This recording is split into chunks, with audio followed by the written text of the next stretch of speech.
اور میں نے تمہیں خاص اپنے لیے بنایا ہے۔ تم اور تمہارا بھائی دونوں میری نشانیاں لے کر جاؤ اور میرا ذکر کرنے میں سستی نہ کرنا۔ دونوں فرعون کے پاس جاؤ، وہ حد سے آگے نکل چکا ہے۔ جا کر دونوں اس سے نرمی سے بات کرنا، شاید وہ نصیحت قبول کرے یا اللہ سے ڈر جائے۔ دونوں نے کہا، ہمارے پروردگار، ہمیں اندیشہ ہے کہ کہیں وہ ہم پر زیادتی نہ کرے یا کہیں سرکشی پر آمادہ نہ ہو جائے۔ اللہ نے فرمایا، ڈرو نہیں، میں تمہارے ساتھ ہوں، سن بھی رہا ہوں اور دیکھ بھی رہا ہوں۔ اب اس کے پاس جاؤ اور کہو کہ ہم دونوں تمہارے رب کے پیغمبر ہیں، اس لیے بنو اسرائیل کو ہمارے ساتھ بھیج دو اور انہیں تکلیفیں نہ پہنچاؤ۔ ہم تمہارے پاس تمہارے رب کی طرف سے نشانی لے کر آئے ہیں اور سلامتی اسی کے لیے ہے جو ہدایت کی پیروی کرے۔ ہم پر یہ وحی نازل کی گئی ہے کہ عذاب اس کو ہوگا جو حق جھٹلائے اور منہ موڑے۔ یہ ساری باتیں سن کر فرعون نے کہا، موسیٰ تم دونوں کا رب ہے کون؟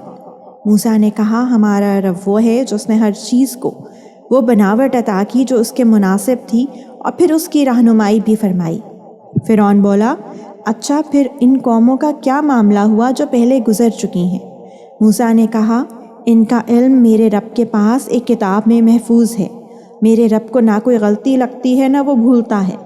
یہ وہ ذات ہے جس نے زمین کو تمہارے لیے فرش بنا دیا اور اس میں تمہارے لیے راستے بنائے اور آسمان سے پانی برسایا۔ پھر ہم نے اس کے ذریعے طرح طرح کی مختلف نباتات نکالی، خود بھی کھاؤ اور اپنے مویشیوں کو بھی چراؤ۔ یقیناً ان سب باتوں میں عقل والوں کے لیے بڑی نشانیاں ہیں۔ اسی زمین سے ہم نے تمہیں پیدا کیا تھا، اسی میں ہم تمہیں واپس لے جائیں گے اور اسی سے ایک مرتبہ پھر تمہیں نکال لائیں گے۔ حقیقت یہ ہے کہ ہم نے اس فرعون کو اپنی ساری نشانیاں دکھائیں، مگر وہ جھٹلاتا ہی رہا اور مان کر نہیں دیا۔ کہنے لگا، موسیٰ، کیا تم ہمارے پاس اس لیے آئے ہو کہ اپنے جادو کے ذریعے ہمیں اپنی زمین سے باہر نکال دو؟ اچھا تو ہم بھی تمہارے سامنے ایسا ہی جادو لا کر رہیں گے۔ اب تم کسی کھلے میدان میں ہمارے اور اپنے درمیان مقابلے کا ایسا وقت طے کر لو جس کی خلاف ورزی نہ ہم کریں نہ تم کرو۔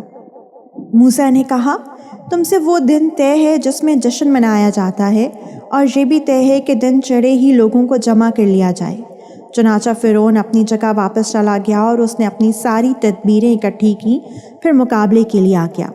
موسیٰ نے ان جادوگروں سے کہا، افسوس ہے تم پر، اللہ پر بہتان نہ باندھو، ورنہ وہ ایک سخت عذاب سے تمہیں ملیا میچ کر دے گا، اور جو کوئی بہتان باندھتا ہے نامراد ہوتا ہے۔ اس پر ان کے درمیان اپنی رائے قائم کرنے میں اختلاف ہو گیا اور وہ چپکے چپکے سرگوشیاں کرنے لگے۔ آخرکار انہوں نے کہا، یقینی طور پر یہ دونوں یعنی موسیٰ اور ہارون جادوگر ہیں جو یہ چاہتے ہیں کہ اپنے جادو کے زور پر تم لوگوں کو تمہاری سرزمین سے نکال باہر کریں اور تمہارے بہترین دینی طریقے کا خاتمہ ہی کر ڈالیں۔ لہٰذا اپنی ساری تدبیریں پختہ کر لو، پھر صف باندھ کر آؤ اور یقین رکھو کہ آج جو غالب آ جائے گا فلاح اسی کو حاصل ہوگی۔ جادوگر بولے، موسیٰ، یا تو تم اپنی لاٹھی پہلے ڈال دو یا پھر ہم ڈالنے میں پہل کریں۔ موسیٰ نے کہا، نہیں، تم ہی ڈالو۔ بس پھر اچانک ان کی ڈالی ہوئی رسیاں اور لاٹھیاں ان کے جادو کے نتیجے میں موسیٰ کو ایسے محسوس ہونے لگیں جیسے دوڑ رہی ہیں۔ اس پر موسیٰ کو اپنے دل میں کچھ خوف محسوس ہوا۔ ہم نے کہا، ڈرو نہیں، یقین رکھو تم سربلند رہو گے، اور جو لاٹھی تمہارے دائیں ہاتھ میں ہے اسے زمین پر ڈال دو۔ ان لوگوں نے جو کاریگری کی ہے وہ اس سب کو نگل جائے گی۔ ان کی ساری کاریگری ایک جادوگر کے کرتب کے سوا کچھ نہیں، اور جادوگر چاہے کہیں چلا جائے اسے فلاح نصیب نہیں ہوتی۔ چنانچہ یہی ہوا اور سارے جادوگر سجدے میں گرا دیے گئے۔ کہنے لگے، ہم ہارون اور موسیٰ کے رب پر ایمان لے آئے۔ فرعون بولا، تم ان پر میری اجازت دینے سے پہلے ہی ایمان لے آئے؟ مجھے یقین ہے کہ یہ موسیٰ تم سب کا سرغنہ ہے جس نے تمہیں جادو سکھلایا ہے۔ اب میں نے بھی پکا ارادہ کر لیا ہے کہ تمہارے ہاتھ پاؤں مخالف سمتوں سے کاٹوں گا اور تمہیں کھجور کے تنوں پر سولی چڑھاؤں گا، اور تمہیں یقیناً پتہ لگ جائے گا کہ ہم دونوں میں سے کس کا عذاب زیادہ سخت اور دیر پا ہے۔ جادوگروں نے کہا، قسم اس ذات کی جس نے ہمیں پیدا کیا ہے، ہمارے سامنے جو روشن نشانیاں آ گئی ہیں ان پر ہم تمہیں ہرگز ترجیح نہیں دے سکتے۔